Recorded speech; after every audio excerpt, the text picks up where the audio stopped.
औज़ुबिल्लाहिमिनश्शैतानिर्रजीम बिस्मिल्लाहिर्रहमानिर्रहीम। तस्बीह अल्लाह ताला की दरूद व सलाम आखिरी नबी हज़रत मोहम्मद सल्लल्लाहु अलैहि वसल्लम पर। मैं राय आबिद अली खरर रास्त नुक्ता के फोरम से हाज़िर खिदमत मेरे देखने और सुनने वालों को सलाम। आज का हमारा मौजू है, सवालात है, मुख्तारनामा ख़ास मनसूख कराने का तरीक़ेकार क्या है।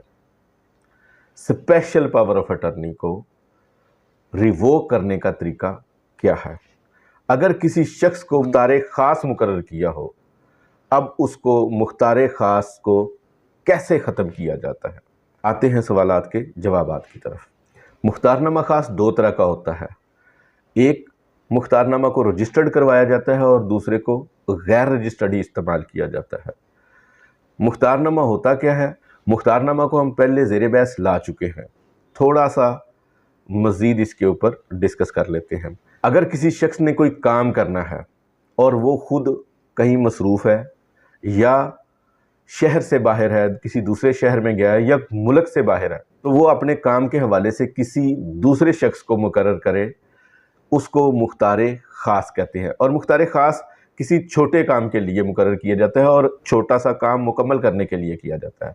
मिसाल के तौर पर अगर किसी शख्स ने अपने घर में बिजली का कनेक्शन लगवाना है, गैस का कनेक्शन लगवाना है, पानी का कनेक्शन लगवाना है, उसकी गाड़ी है, गाड़ी को अपने नाम ट्रांसफ़र करवाना है, जायदाद की देखभाल करनी है या जायदाद का किराया वगैरह हासिल करना है, तो उसके लिए वो मुख्तारनामा ख़ास किसी को देगा, मुख्तार ख़ास मुकर्रर करेगा। या फिर अदालत में किसी केस की पैरवी करनी है तो उस हवाले से वो मुख्तारनामा ख़ास किसी को देगा, मेरे केस की पैरवी की जाए। जिस तरह का मुख्तारनामा हो उसी तरीके से मुख्तारनामा ख़ास को कैंसिल करवाया जा सकता है, रिवोक करवाया जा सकता है, मनसूख कराया जा सकता है, ख़त्म कराया जा सकता है।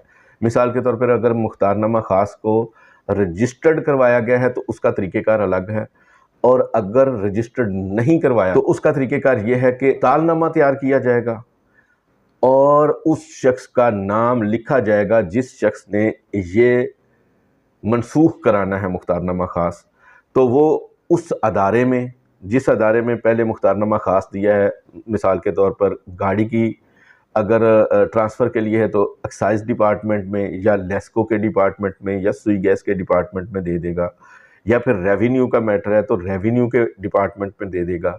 अदालत में दिया गया है तो अदालत में जाके वो अबतालनामा जमा करवाया जाएगा कि पहला मुख्तार ख़ास मनसूख हो गया है, अब नया मुख्तार ख़ास मुकर्रर कर दिया गया है, या फिर जो असल बंदा है वो ख़ुद अपने काम की पैरवी करेगा। दूसरी सूरत यह है कि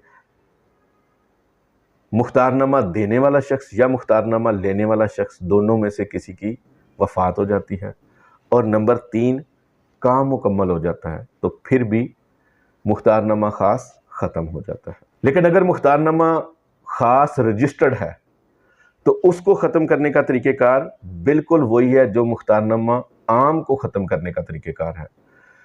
सब रजिस्ट्रार के दफ्तर में जाना पड़ेगा, वहाँ पे दस्तखत और अंगूठा लगाना पड़ेगा, बाकायदा फ़ीस जमा करवानी पड़ेगी, ओरिजिनल कागज़ात उसमें दरकार जो होते हैं वो हैं कि अबतालनामा तैयार किया जाएगा, एक दरख्वास्त फार्म होता है ख़त्म करने का वो दिया जाएगा, शनाख्ती कार्ड की कॉपी दी जाएगी, असल मुख्तारनामा ख़ास दिया जाएगा और अबतालनामे के ऊपर बाकायदा दस्तखत अबताल करने वाले के और गवाहान के भी मौजूद होंगे। तो फिर अबतालनामा जैसे ही रजिस्टर्ड होगा वैसे ही मुख्तारनामा उसी वक़्त उसी दिन से कैंसल तस्वर किया जाएगा, कल अदम तस्वर किया जाएगा, रिवोक तस्वर किया जाएगा। उम्मीद है इस मालूमाती वीडियो से आपके इल्म में इजाफा हो।